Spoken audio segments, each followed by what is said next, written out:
قل هذه سبيلي أدعو إلى الله على بصيرة أنا ومن اتبعني وسبحان الله وما أنا من المشركين. Ini yang saya khawatir juga nanti a'lam sunnah mansyurah baitan yang luar puartinya a'lam sunnah mansyurah. Hanam puarti. 200 soal tanya dan jawab. A'lam itu pilar. As-sunnah itu dimaksud sunnah di dalam judul kitab kita itu artinya akidah. Al-mansyurah yang tersebar dari Al-Quran dan hadis. Fi bayani i'tiqad, menjelaskan akidah. Ta'ifah mansurah, golongan yang selamat. Wal firqatu an-najiyah, dan kelompok yang tertolong, yang selamat. Nyan kitab katanya apa? Tanya luah nampu kitab loh. Ya. Pengarang kitabnya itu Imam Hafidh Ibnu Ahmad Al-Hakami. Bukan karena beliau hafidh, bukan karena beliau menguasai hadis, tapi memang itu namanya. Nyanan gue. Hafidh Ibnu Ahmad Al-Hakami. Orang yang diberkati. Wafat umur 35 tahun. Tapi meninggalkan karya untuk kita itu hampir 40 karya. Seumuran saya. 17 tahun sudah mengarang kitab akidah yang sering kita bagi untuk jamaah. 19 tahun sudah mengarang kitab yang di tangan kita ini. Anak kita di rumah di kurung belah tahun pun kaji. Cara lah kepengnya ke beragam cara. Lah kepeng ke berbagai cara itu. Nyatayu pula itu anjir. Begitu jamaah kaum muslimin rahimani wa rahimakumullah. Bukan berbicara tentang panjang umur, tapi berbicara tentang keberkahan. Apa yang sudah kita berikan untuk agama ini? Apa yang sudah kita tinggalkan untuk agama ini? Itu yang jadi PR bagi saya dan juga jamaah sekalian. Kaum muslimin yang berbahagia, kalau kita melihat ini pertanyaan as-sadis wa thamanun ke-86, berarti kita di penghujung pembahasan yang sudah berlarut-larut kita bicarakan tentang sifat kalam bagi Allah Subhanahu wa ta'ala. Akidah kita, kalam Allah itu kalam hakikah. Sautun, harfun, wa maknan. Dengan suara, dengan huruf, dan dengan makna yang terkandung di dalamnya. Tidak cukup Anda mengatakan kalam Allah saja. Karena di luar ada yang mengatakan itu kalam Allah, tapi tanpa suara, tanpa huruf, tanpa makna. Menyata balik tanya, bagaimana kalam tanpa suara, tanpa huruf, tanpa makna? Mereka akan menjawab, jangan bertanya tentang Allah.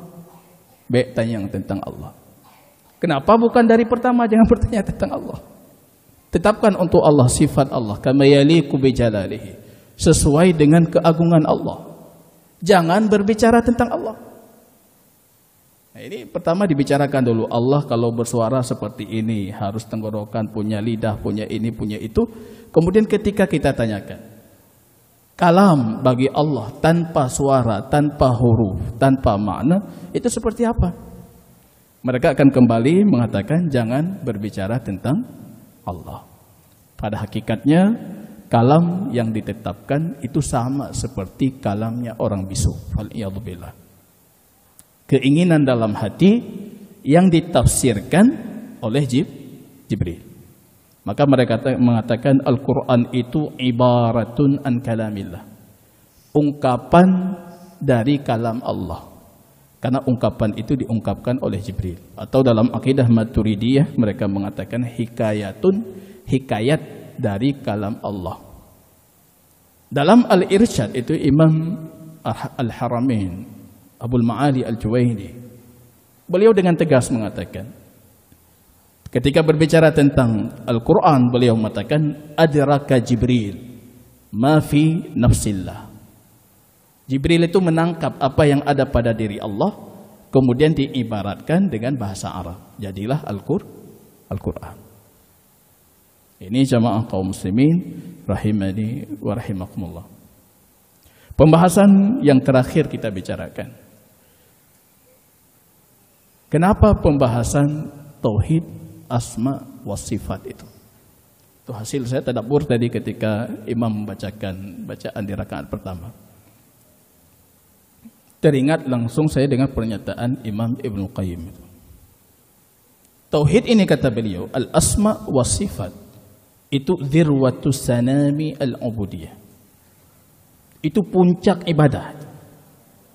Kita bukan berbicara tentang pelatarannya, bukan berbicara tentang tangganya, tapi berbicara tentang puncaknya. Puncak ibadah itu kata beliau tauhid al-asma wa sifat. Rupanya tadi ketika imam membacakan khafa maqami, baru saya teringat. Rupanya puncak dari ibadah itu al-khauf, muraqabah. Induk dari ibadah itu kata para ulama muraqabah, menghadirkan pengawasan Allah. Bagaimana lahir muraqabah tanpa al-asma dan sifat? Maka para ulama mengatakan ini puncaknya. Ujung. Kalau seorang pendaki dia dengan semangat mendaki, ketika tiba di puncak dia mendapatkan kenikmatan mendaki. Begitu juga dalam ibadah.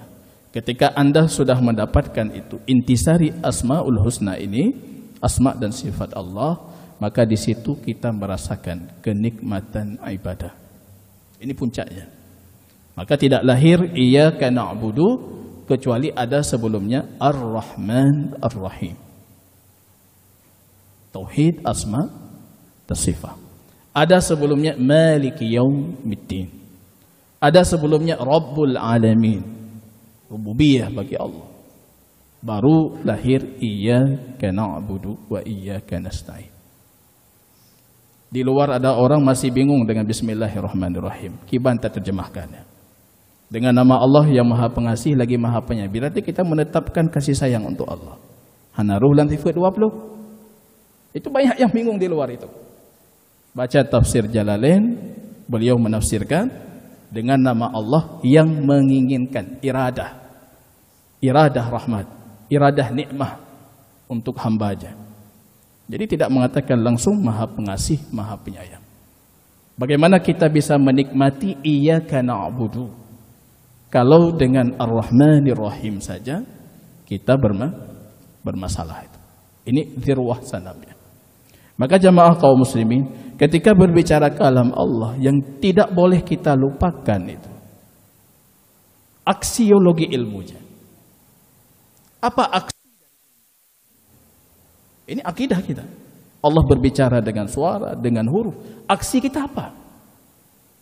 Aksi kita bermohon kepada Allah Rabbul Alamin. Ya Allah, nanti hari kiamat jadikan aku termasuk hamba yang engkau ajak bicara.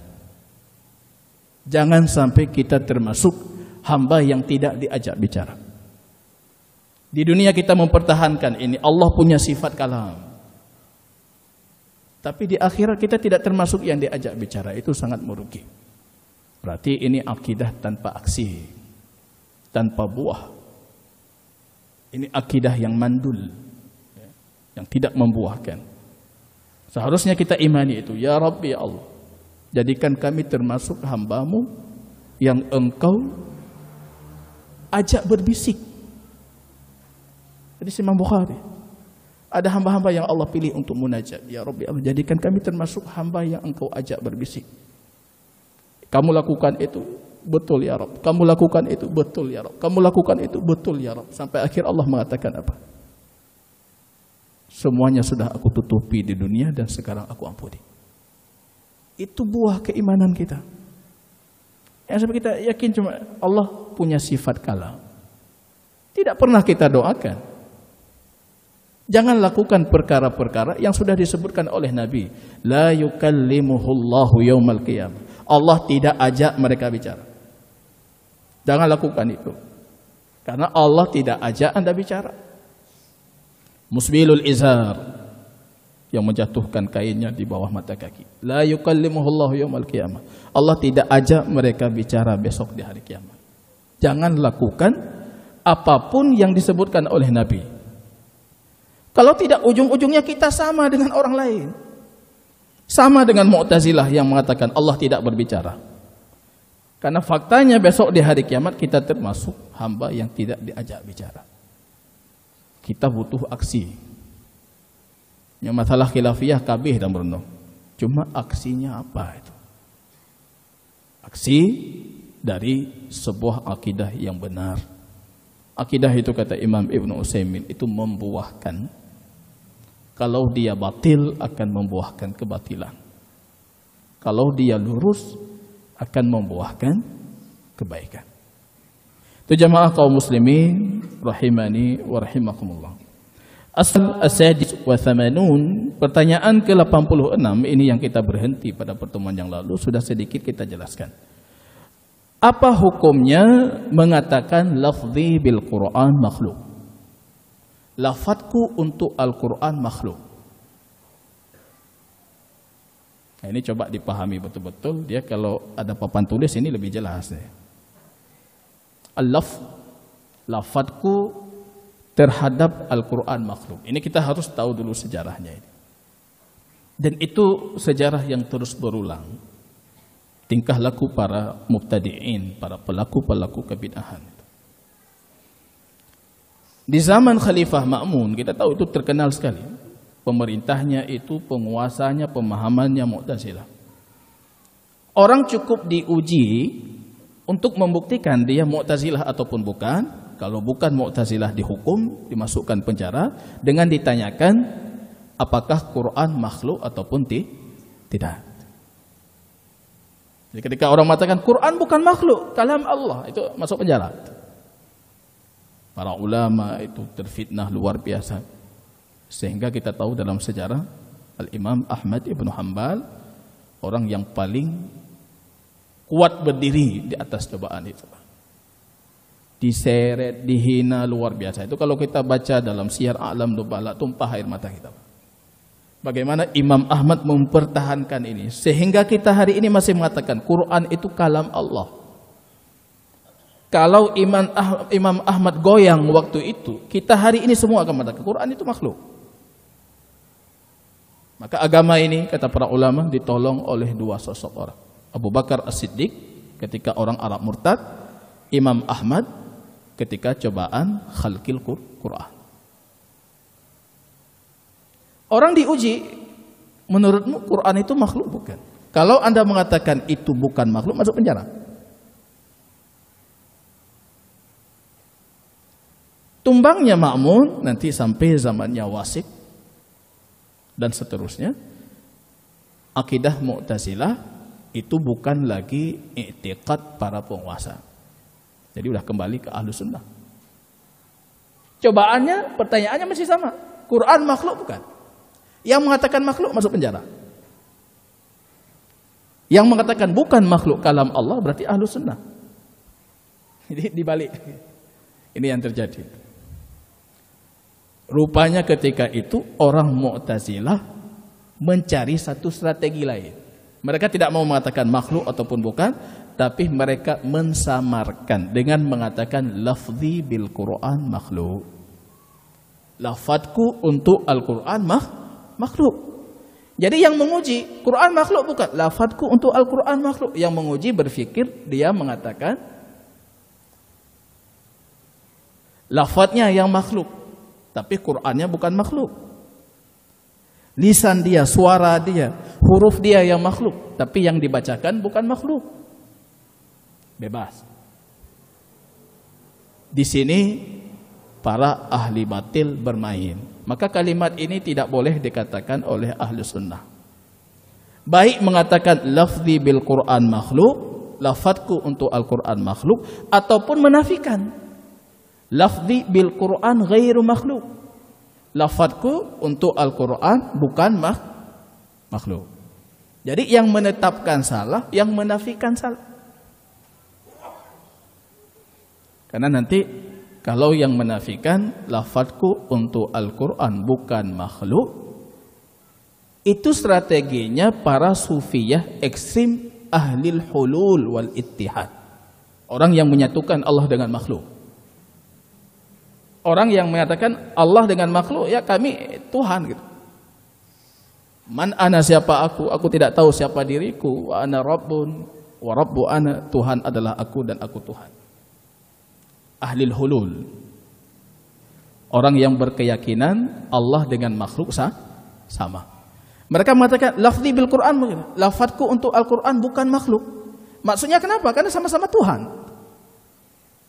Ini strategi ahli batil.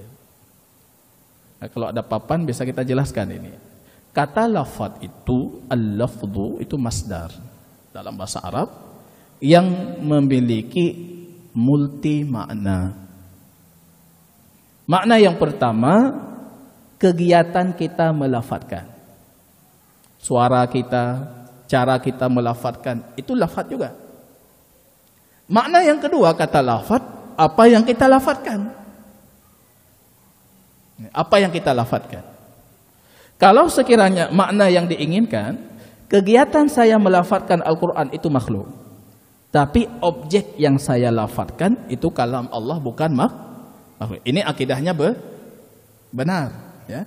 Cuma karena ahli batil menggunakan kata ini dengan menginginkan makna yang kedua, makna yang salah, akhirnya kalimat ini tidak dibolehkan.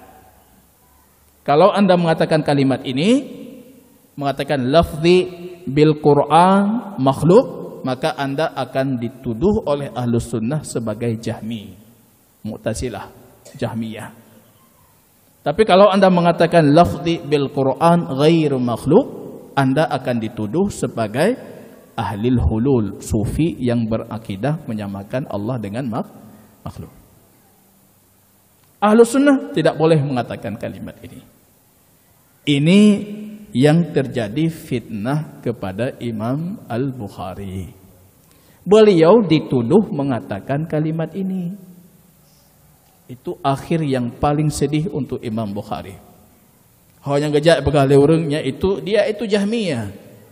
Dia mengatakan lafadzku dengan Al-Quran makhluk.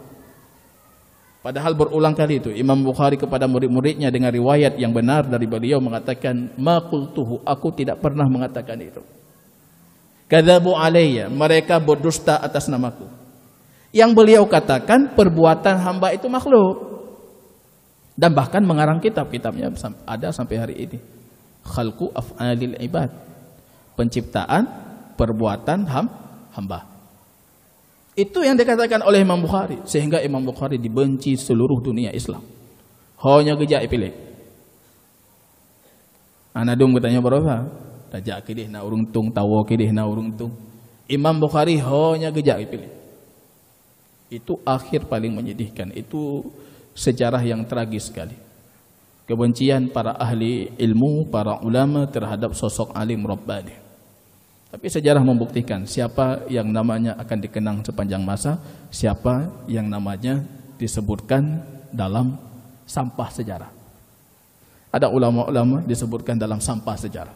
Tapi ada alim-alim Rabbani dikenang sepanjang masa. Padahal ketika beliau wafat tidak ada yang mau menyalatkan. Ana khotim sembahyang kepada Imam Bukhari, Pak. Imam Zahabi menyebutkan itu, bahkan pemilik rumah yang berdiamnya Imam Bukhari melihat itu ada seperti awan-awan putih di hari wafatnya Imam Bukhari. Kita tidak tahu itu secara sanadnya sahih ataupun tidak, tapi itu riwayat yang dinukilkan dalam Syiar A'lam An-Nubala. Tiba-tiba Imam Bukhari sudah dikafankan, sudah segala macam. Yang mereka meyakini itu tindakan para malaikatnya Allah. Ya, kita nggak punya sanad untuk menetapkan dan menafikan itu. Begitu tragisnya. Itu karena faktor ini. Karena di zaman itu ini sudah jadi simbol ahli bid'ah. Ketika ditanyakan Quran itu makhluk ataupun tidak, dia akan mengatakan lafadzku untuk Al-Quran makhluk. Kita yang bertanya memahami suara dia itu makhluk, tapi yang disuarakan, yang dilantunkan itu kalam Allah yang bukan makhluk.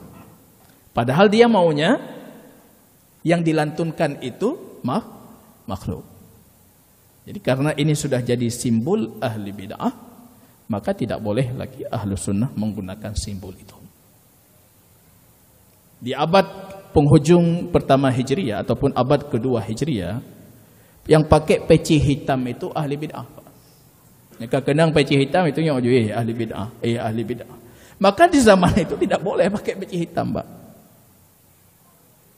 Zaman sekarang boleh. Ini pikir hanjit lah. Yang hanjit di zamannya. Kenapa? Karena itu sudah jadi simbol lah. Padahal apa salah peci? Kalau di zaman sekarang peci hitam justru ini karakteristik uruf bangsa kita, uruf warga kita. Paling kurang bang kenang peci lagi nya pikirnya awak tanya. Awak tanya Pak. Kenang jakrung nya awak tanya. Cuma masalahnya saya di Indrapuri banyak itu kawan-kawan kita yang tidak datang ke kajian kita gara-gara kenang jakrung. Nya nabu kenang jakrung baik aja. Padahal apa salah akidah kita dengan sarung ini? Tradisi para sahabat kemanapun mereka masuk, mereka menggunakan pakaian kaum itu. Gejak Syam pakaian orang Syam, gejak Palestina pakaian orang Palestina.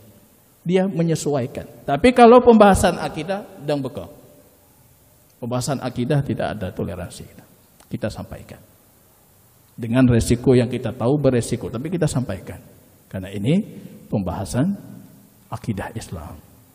Begitu jamaah kaum muslimin rahimani wa rahimakumullah. Jadi kira-kira kesimpulannya seperti itu. Memang penggunaan kata masdar dalam bahasa Arab itu bisa diartikan dengan beragam arti.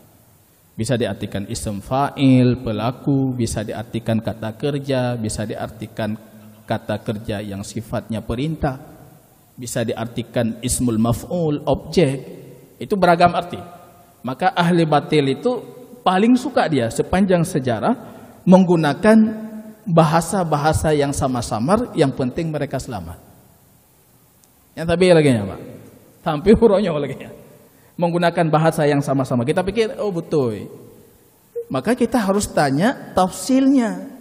Kayak Ibnu Taimiyah mengajarkan kita itu dalam Majmu' Fatawa, beliau selalu bertanya, kalau kamu ditanyakan seperti itu, kalau kamu dikatakan maka tanya, ma tafsiluhu? Apa rincian maksudmu?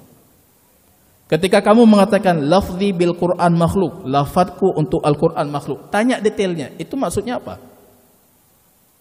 Yang engkau lantunkan itu makhluk? Kalau dia mengatakan ya, berarti dia Mu'tazilah, Jahmiyah. Kalau dia mengatakan bukan, tapi suaraku ini makhluk karena aku makhluk. Lidahku ini makhluk karena aku makhluk. Cara aku melafadzkan itu makhluk karena aku makhluk. Itu betul. Tapi jangan gunakan kalimat itu. Itu simbolnya ahli bid'ah.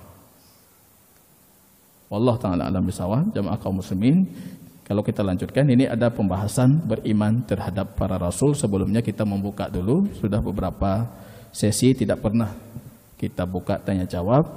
Kalau ada yang patut dipertanyakan, didiskusikan tentang sifat al-kalam, ini kita persilahkan.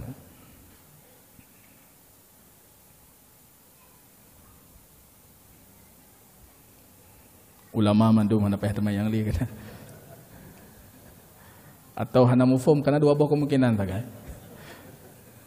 Kamu apa kita jelaskan, hompu tak tanya. Silakan tak.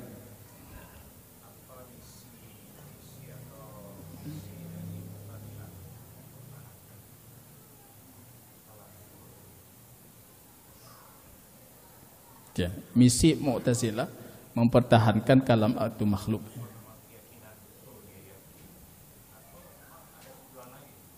Ya, sebenarnya yang harus kita pahami ini cabang kecil dari pokok yang mendasar yang jadi perselisihan antara Ahlus Sunnah dengan Mu'tazilah. Ujungnya kan urama. Ini ujungnya, ini buahnya ini. Kenapa lahir kalam makhluk? Kalau kita kembali ke asas utamanya, itu pembahasan asma dan sifat. Mu'tazilah punya 5 Pancasilanya Mu'tazilah, 5 usul khamsah itu. Kalau kita rukun iman ya. Kalau mereka itu 5 rukun utama itu. Rukun pertamanya atau tauhid. Tauhid, Bang. Enggak ada rukun pertama. Tauhid. Cuma bukan seperti tauhid yang kita pahami. Tauhid maksud mereka itu tajrid al-haq. mengesahkan Tuhan tanpa terikat dengan apapun, itu tauhid.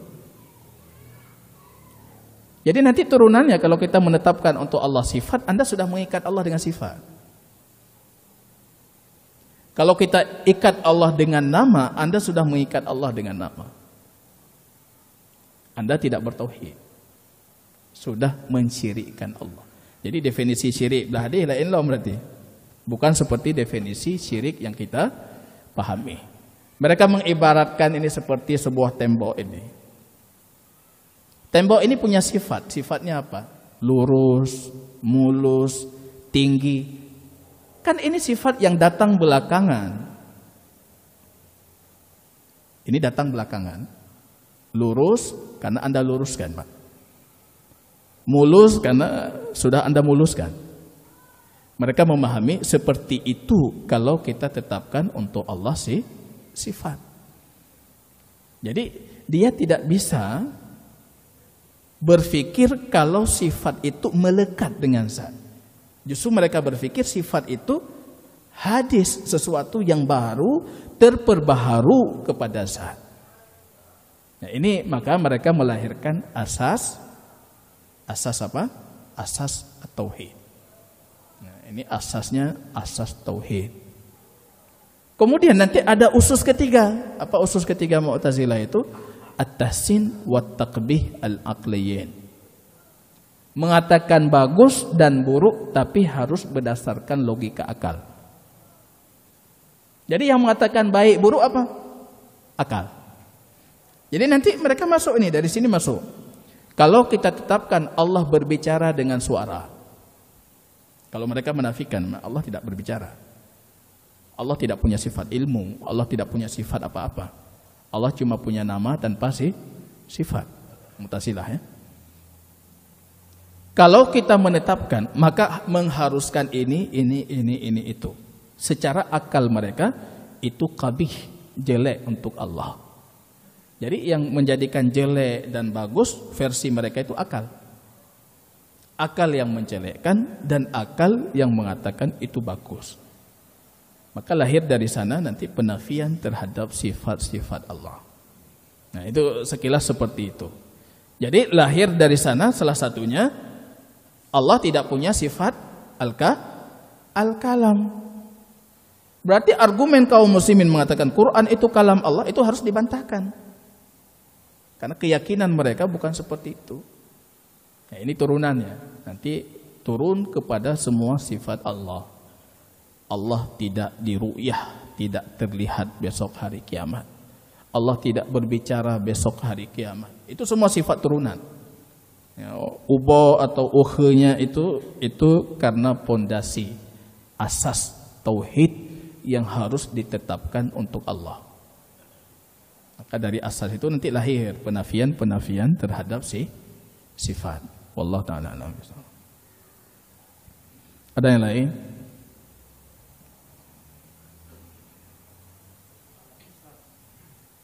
Silakan.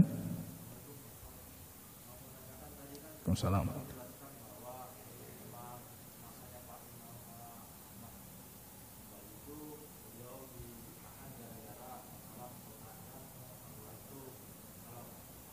Ya. Apakah kerajaan ataupun pemerintahan itu yang pada saat itu masih tetap dengan akidah demikian? Saat itu?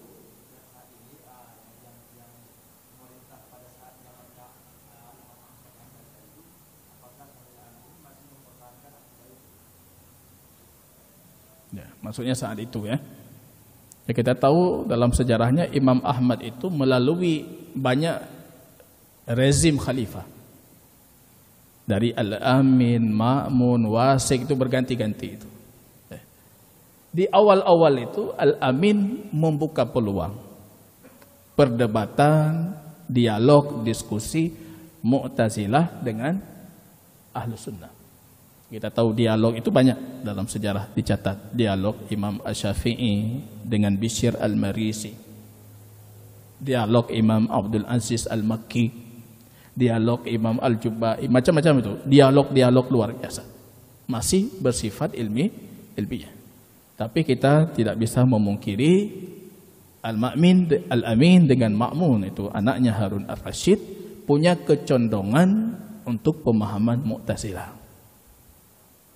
Maka di zaman Al-Ma'mun itu kitab-kitab peradaban Yunani itu diterjemahkan luar biasa, Pak. Bahkan ada seorang penerjemah cilik di masa itu, dicatat dalam sejarah, dia itu penerjemah terhandal, anak muda. Al-Ma'mun memberikan upah untuknya seberat apa yang diterjemahkan. Diambil kitab Yunani, diterjemahkan ke dalam bahasa Arab. Upahnya timbang kitabnya. Kalau naik 200 kilo, kasih emas 200 kilo. Itu menggalakkan. Sehingga lahir itu bisa kita katakan gelombang pada para penerjemah. Pergi ke India, ambil falsafah India dibawa ke Baghdad. Pergi ke Yunani, ambil bawa. Pergi ke Syam, peninggalan-peninggalan Romawi itu dibawa, diterjemahkan. Yang kita bicarakan sisi negatifnya. Kita tidak berbicara tentang sisi positif berkembangnya ilmu pengetahuan teknologi di zaman itu yang memang ditransfer dari barat. Kan nanti lahir ilmu-ilmu pengetahuan macam-macam, itu sisi positifnya. Tapi di sisi akidah di sini salahnya. Jadi idealis ketuhanan Yunani macam-macam tuh, Aristo, macam-macam itu dibawa, Plato itu dibawa semuanya ke dunia Islam. Maka itu terjadi perdebatan sampai akhirnya Al-Ma'mun mengukuhkan itu sebagai madhabnya kerajaan, madhabnya kekhalifahan. Nah, kita tidak bisa mengatakan di zaman itu banyak orang Mu'tazilah, bukan. Cuma di zaman itu Mu'tazilah berkuasa, itu yang bedanya. Kalau mayoritas, bukan, ini kekhalifahan dinasti Abbasiyah. Ya, ini cerita abad-abad kedua Hijriah, ketiga Hijriah. Artinya kalau sekarang ya sudah beragam, bahkan Mu'tazilah sekarang tidak punya wujud, bukan lagi sekte, tapi lebih ke pemikiran. Pemikirannya di mana-mana, Mu'tazilah hari ini, tapi bukan sekte seperti dulu. Kalau dulu ada bosnya, ada kelompoknya, ada orangnya. Kalau sekarang pemikiran saja. Jadi banyak sekali yang berpemikiran neo Mu'tazilah, tapi bukan sebagai sekte. Nanti turunan akidahnya banyak dia. Termasuk keimanan tentang Lailatul Qadar, ini itu semuanya ya, terjadi di sebagian kaum muslimin, itu buah dari akidah Mu'tazilah tentang neraka, tentang surga. Di pengalaman kami tahun 2011 pertama kita dakwahkan tentang ini, ketika pulang ke rumah terjadi diskusi saya dengan bapak orang Muhammadiyah. Rupanya dari situ saya pahami ini akidahnya Mu'tazilah semua. Tinggal berdebat. Satu-satu saya berdebat. Ini bahaya ini. Ini bahaya, ini bahaya, ini bahaya. Turunannya bahaya semua. Rupanya walaupun mereka tidak meyakini dan tidak tahu apa itu Mu'tazilah, tapi rupanya konsepnya, ide-idenya itu sudah termakan itu. Ya, wallahu ta'ala alam. Itu apa azan? Ya. Baik, barakallahu fikum. Kita cukupkan di sini dan mudah-mudahan dengan izin Allah bisa kita lanjutkan di pertemuan ke depan tentang beriman terhadap para rasul Allah. Subhanakallahumma bihamdika asyhadu an la ilaha illa anta astaghfiruka wa atubu ilaik. Assalamualaikum warahmatullahi wabarakatuh.